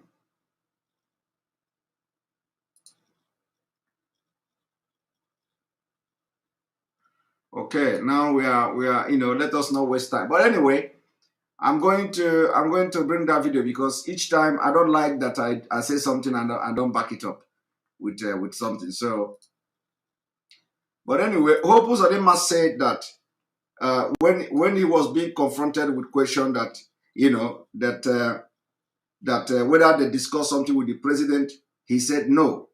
He said no, they didn't discuss. There is nothing, speech. They did not discuss anything. And so just by tomorrow, if I didn't see it before this this broadcast is over, I'm going to, bring it tomorrow. But let us listen to Ike Ekweremadu. I want you to pay attention to those who are agitating and claiming that they want you to sit at home so that they are going to discuss with the government. They never had any time to represent the people of Biafra, which elected them to go to Abuja. Each time they are representing the interest of their political party instead of the interest of the people. I want you to listen to Ike Ekweremadu. Assuming you didn't have the PDP meeting? Well, Johannes invited me to that meeting. So I would have been happy to be there. Anything that concerns our people concerns me as well. Exactly. But because we have a commitment to the party meeting, we have... Commitment to the party meeting. Commitment. Johannes even invited him, but because he have commitment to the party meeting. Can you imagine? That same day. And because other leaders will be there, so because they can speak for all of us. Because other leaders are there. Why other leaders are there? Okay, why are you going to National Assembly in the first place? Because National Assembly is where a lot of people, a lot of leaders are coming together to discuss the issue of the national interest. Now, what do you think? Why do you think that there are so many people and so many representatives, so many senators, so many House of Rep members at the National Assembly? Why don't you just send 1 or 2 persons from the north and say, okay, go to that place? It is because when you are many, you are many in that place because you are representing constituencies. Constituencies. You are representing your constituents. And everybody with their own vested interest. Now, your personality as a former deputy Senate president, you were invited where a man who paraded himself as a president came to your own land. And then you decided not to go because there are other leaders there. So, and because you have another party meeting that day, which is more interested than the president of the nation visiting your own region. And then you left and go to, I know what you are running from. So I may not blame you. But in this kind of thing, don't just come to lie. Tell us that you don't want to contaminate yourself with the wicked and the bad luck man. That is why you decided to flew to Abuja and have a meeting. We will give you accolade for thinking that far, that you don't want to contaminate yourself, not even with a handshake or associate yourself with bad luck. It will make a lot of sense, okay? But don't come and you choose party interest over the interest of the South. And within 2 days, or within a few days after that, you now come and start releasing communique. You want to continue. That will now go back and meet that same man. And meet that same man that came to your region. And you open your mouth to say you don't know what the Johannes discussed with him. Honestly, what more insult is this? This is the biggest insult ever to Ndibu. So we decided, some of us in PDP, to attend the National Executive Committee and allow those our colleagues, our friends, and our brothers in APC and Ohanese and some church leaders to go and represent us. In APC and Ohanese and church leaders to go and represent you. So it is party affair. All right. The wordings of your communique were quite instructive. I'd like to read out a particular paragraph. You say you express solidarity with our people in the Southeast over the marginalization of the region in the scheme of things within the Nigerian Commonwealth. The caucus feels the pains of our people and their quest for equity, justice, and protection of their lives and property in every part of the country. So the caucus therefore resolved to continue to fight. Now, they said that the caucus, they feared about the marginalization of the people. Now, the question is the only difference between the marginalized Biafrans and these senators like Ike Ekweremadu is that they are making money in Abuja. That is the only difference between you and them. Otherwise, my brother, they are even being discriminated more than you at the National Assembly. So I don't know what he's talking about, that they are looking into the marginalization of our people. The marginalization, he should start looking from himself, as he's being marginalized and assaulted at the National Assembly. Remember that these are the same Ike Ekweremadu, the day the Nigeria Senate debated on loan, the loan that excluded Southeast. He was not there. You can never see them in anything that has to do with the Southeast. But these are the people that are elected to go and represent the people of the Southeast. The day they are going to discuss something important about Southeast, that is the day Fulani will send them to somewhere. And that time, that place they are going involve money. Involve money. Esther code. You know, no matter how little, he will get 20 million. Anyhow, at all, 20 million. And he's already calculating it. My wealth plus 20 million. To hell with the Southeast. What did they give me? All those people that, you know, all those people that, there is nothing I will do to satisfy them. Nonsense. He will leave the job you voted him to go at National Assembly and go to PDP rally to make money there. But the same man is telling you how he loves you. He's telling you now, he wants to go and write to Nigeria government, to Nigeria president about your problem.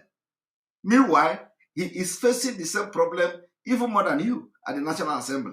They cannot allow them to talk. They don't allow them to even stand up and speak with their voice. If they do that, somebody will rise up there at the National Assembly and shout them down.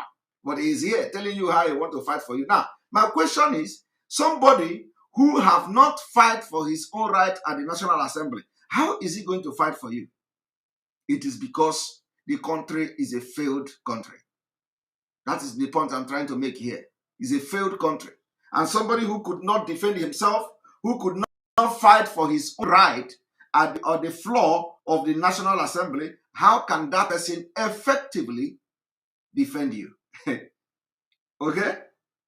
If they have come and I said, I am challenging them to prove to us that the Nigeria government regard them. That the Nigeria government did what? Regard them. I want them to prove to us that Nigeria government regard them. Because as far as I'm concerned, they don't regard them as the leaders in Nigeria. Now, I want you to also understand something. If they regard them and Nigeria is a country, why should they be seeking for the, to discuss with the president? Is the president now the judge in Nigeria that will decide when to jail and when not to jail Mazi Nnamdi Kanu? Why is everybody saying we want to go and discuss with the president? Why are you people not seeing something wrong with that? Are you not seeing, any of you not seeing that something is wrong? Why is you arrested a suspect? What is the business of the president with the person you arrested? You are not seeing something wrong with that?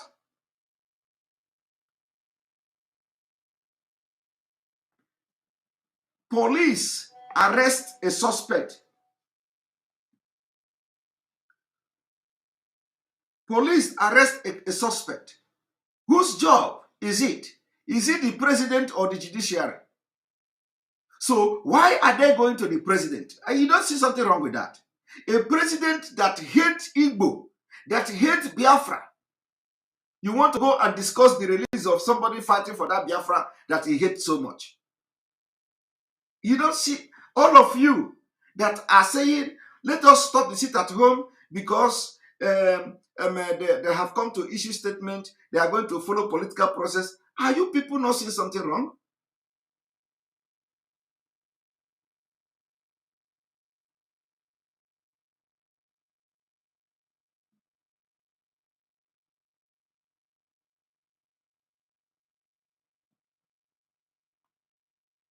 Are you all not listening and watching?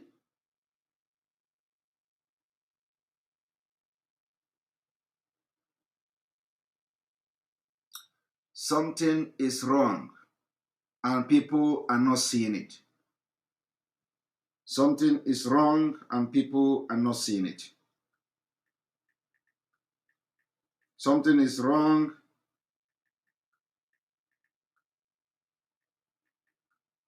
Something is wrong.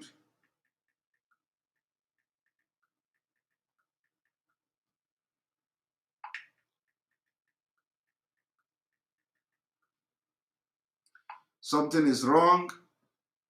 Something is wrong if people are not thinking. I want everybody to begin to think. Why would you be going to the president of the country to discuss somebody that you arrested? Why? And you know, this person that you are going to discuss with hate Biafra with impunity. Now, let us continue.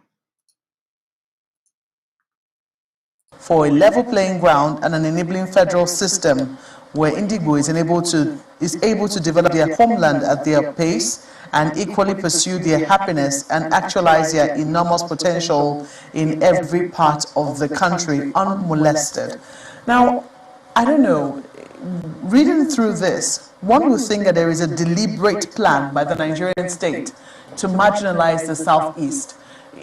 Is this what the Southeast, the caucus is trying to communicate, or is this just a feeling among Southeasterners? You see, the people of the Southeast, they are used to a communal life. To them, communal life means living together with everybody. Anywhere you go in this country, you see an Igbo. And now, over many years, you see that there's a shift in accommodation they've had with their host communities, host cities, and all of that. So people started coming home. You know, most of our people were born in the north. They never know any other place except the north, you know, as their home. So we integrated every part of Nigeria. And this has been why our people, you know, feel free wherever they go, and then establish their business and all of that. Now, we now have a government, you know, which believes to be able to protect every Nigerian, no matter where you live. So this is one aspect of it.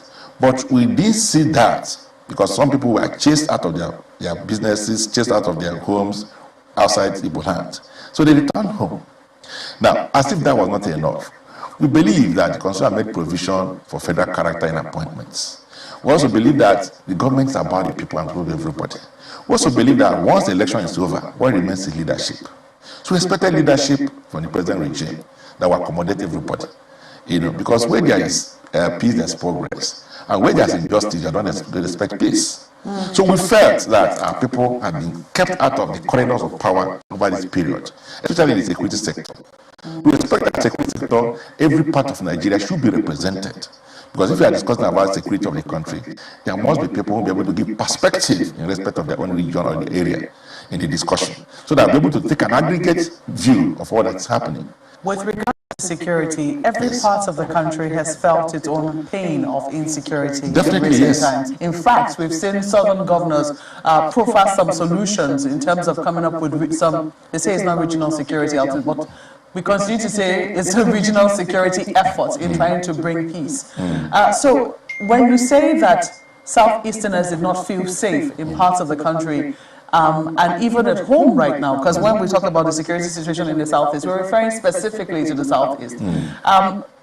Is it as a result of the agitations? Because some Nigerians seem to take exception to how the agitations in the Southeast have now taken shape.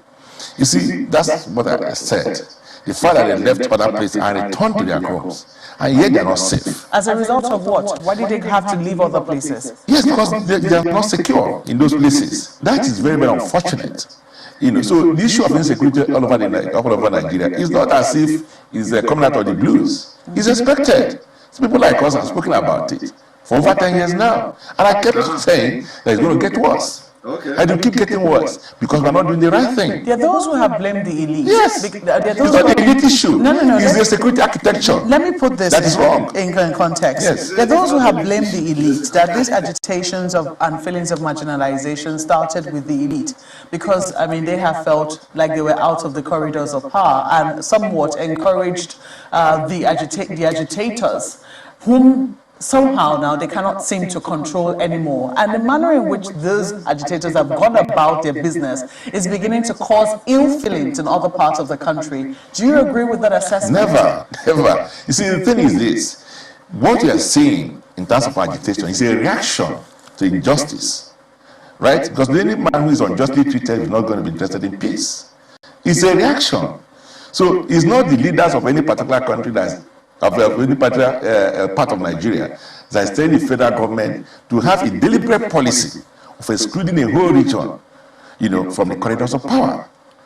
No, I'm not sure there's any such conspiracy between the leaders of the Southeast and the federal government. We're talking about inclusivity, a situation where you have the army, the police, the air force, the navy, the immigration, prison, and all of that. And nobody from the South is considered good enough to hear any of this. I mean, it's an affront to the people. It affects their psychology. So I've made a delegation personally to all the on this people subject. of Nigeria, Yes. they have spoken against it. Why would those same people of Nigeria now begin to, make the Igbo feel unsafe in other parts of the country? No, it's not as if there's a conspiracy, of the people of Nigeria against the Igbos. No, certainly we have a lot of friends all over the place, right? Just as we too. Look at what this man is saying. It's not as if there is conspiracy against the Igbos. Now, what else is conspiracy when somebody is telling you that you must not join Igbos in agitating for freedom? You must not join Igbos in agitating for self-determination. You must not join Igbos in what you are doing. And who is saying this thing is coming from the presidency. Who is presidency? The Northern Fulani. Now I want to ask, what else is conspiracy if it is not this? What else is conspiracy? What else is conspiracy if it is not this coming from the presidency? That is conspiracy. So which means the Northern Nigeria conspiring against the Southern Nigeria and against the Igbos. So why would Ekweremadu knowingly lie here? Why? Who is Ekweremadu protecting? Whose interest? Was it a lie? Yes. They have spoken against it. Why would those same people of Nigeria now begin to, make the Igbo feel unsafe in other parts of the country? No, it's not as if there's a conspiracy, of the people of Nigeria against the Igbos. No, certainly we have a lot of friends all over the place, right? You have a lot of friends all over the place. Why were you excluded in the Chinese loan? I can begin to mention it and begin to list them, one after the other. There is no conspiracy against you. Why were you excluded in the loan? In fact, because I'm going to stop this particular video here. We will address, let me bring the video that shows the conspiracy of the Nigeria against the Igbos.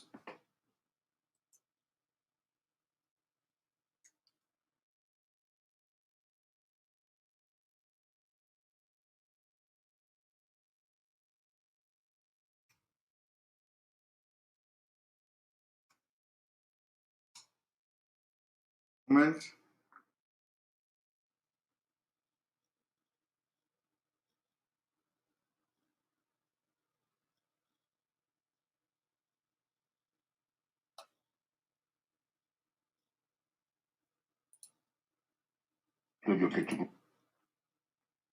Now, I want to ask Ekweremadu.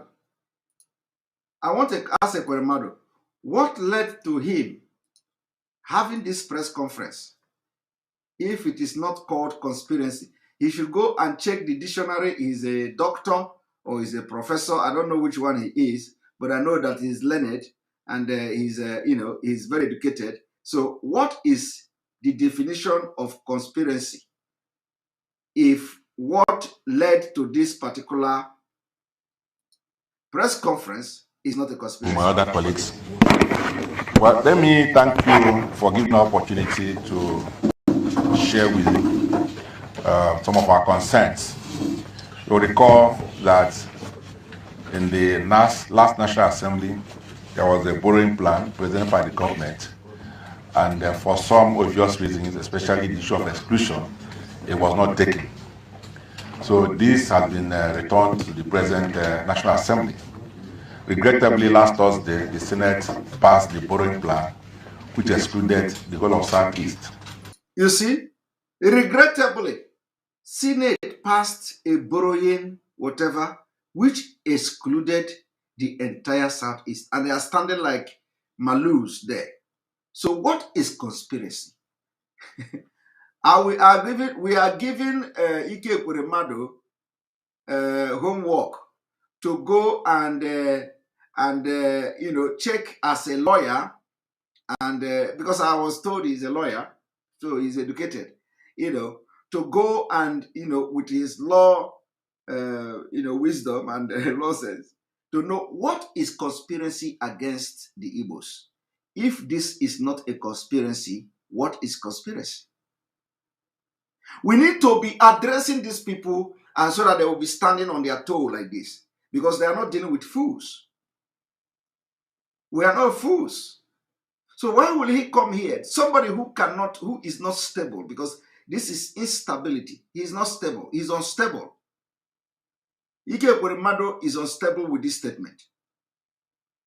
Here, he was telling you how regrettably they treated them. And in other words, this is called conspiracy against the Igbos. They excluded them in the loan, national borrowing loan. The loan they want to borrow from China. They excluded the entire Southeast. That is conspiracy against the Southeast. And as a lawyer, you should know that. Now, why did he now come here in this September of 2021 to say nobody is conspiring against the Igbos? My people, how can you trust this man who is now coming to tell you, please, stop, sit at home. We are going to address it. We are going to evoke the political solution. We are going to do this. We are going to do that. How are you trusting this man? What is it that you see now that is different from what you watch in this video and what he's saying now in this 2021 September?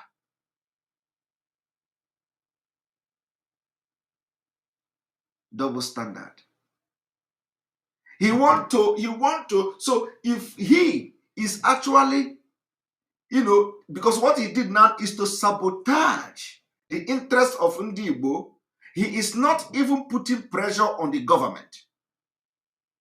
He is not even standing on the truth to say that, yes, it is true. The Igbos feel there is conspiracy against them in the Nigeria project, which is true. So whose interest is it now that he cannot the way it is? Huh? Why is he coming here to give a press statement and coming there to say another thing? There is no conspiracy. I want us to listen to this video.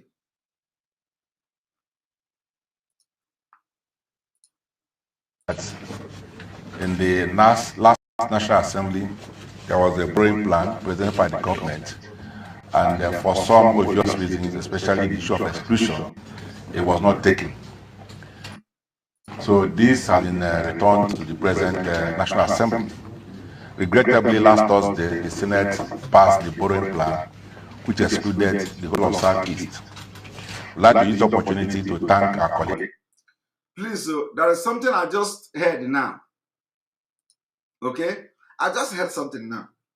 This Ike Ekweremadu said here now, right now, that this borrowing plan was passed in the previous Senate, and it was returned or rejected because of the obvious reason. What was the obvious reason? The obvious reason was the exclusion. So which means in the other Senate where Saraki was there, they rejected it because of this exclusion of the Southeast. And these people never raised the lamb. We didn't hear it. My brother, are you not surprised? We did not hear it. Did you hear it? Did you hear that? Did you people hear that during Saraki time that there were a borrowing plan that excluded Southeast and they have to return it? My brother, that truth just come out here now. Let us listen to it again.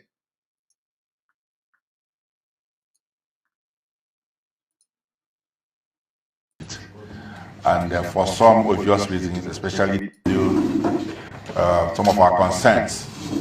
You'll recall that in the last National Assembly, there was a borrowing plan presented by the government. And for some obvious reasons, especially the issue of exclusion. You see, there was a borrowing plan presented by government. There was a borrowing plan presented by Buhari government. And for the obvious reason of exclusion of the Southeast, before they have to return it back. And this man did not raise the alarm then. Nobody, including Samuel, I don't know. Nobody. I want you people, do you people hear it? Did you people hear that during Saraki there was a deal, there was a proposal to borrow and so they excluded the Southeast? They concealed it. They concealed it. So how many things are they concealing against you? People, when they want you want to listen to Ekweremadu and co, they are going to free Mazenam Dikana. They are going to negotiate this, negotiate that. How many things are they concealing for Biafrans, for Igbos? Do you know? I don't know. I'm only trying to open your eyes to know the reason why you have to join this campaign for cash and carry, trade by barter. If we ever allow these people to quench this light and fire, Mazenam Dikano will have a tough time. Because what they are trying to do now is to do everything possible to just, for our people to succumb. And they are going to promise heaven and earth. Now, I want to ask you, people that are representing you that can conceal the conspiracy against the Igbos of proposing a borrowing plan that excluded the Southeast, and they conceal that information. They don't want it public. They return it back to executive. And then the executive waited for Saraki to go out. Saraki left. And remember at that time, he was the deputy Senate president. So he has a very privileged information that other people don't have. So because of his position as a deputy Senate president under Saraki, he concealed that particular information. He don't want you to know, because he knows that if you know, it will trigger agitation. It will fuel the agitation the more. So what did he do? He concealed it.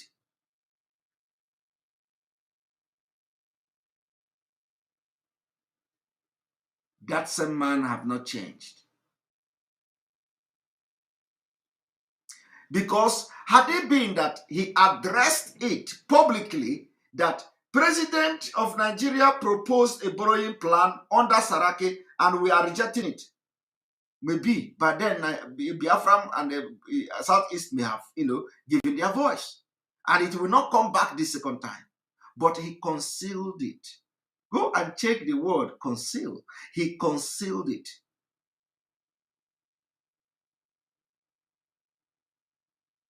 My question now is, how many things is he concealing for you? So that you will not, the agitation will not get fuel. So that agitation will not have a kind of upsurge of people? How many things are they concealing for you?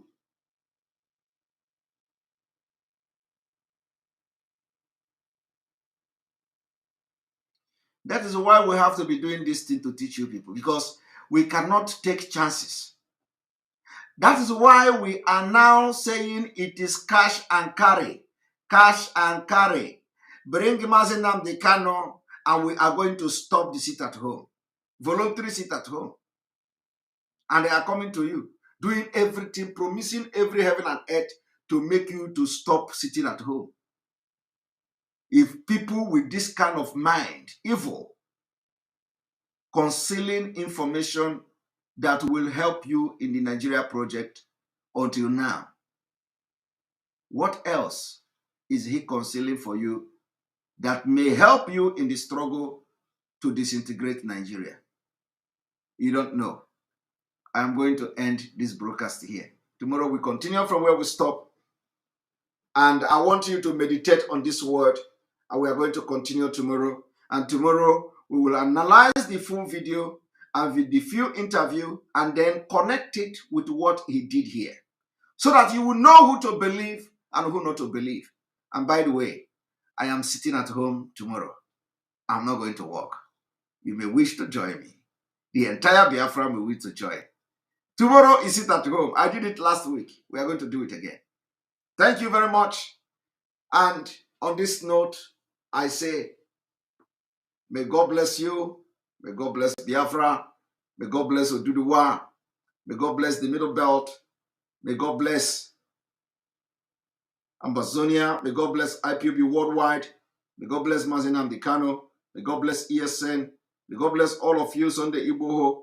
May God bless all Yoruba Nation watching me. See you tomorrow, and may God bless you. Good night.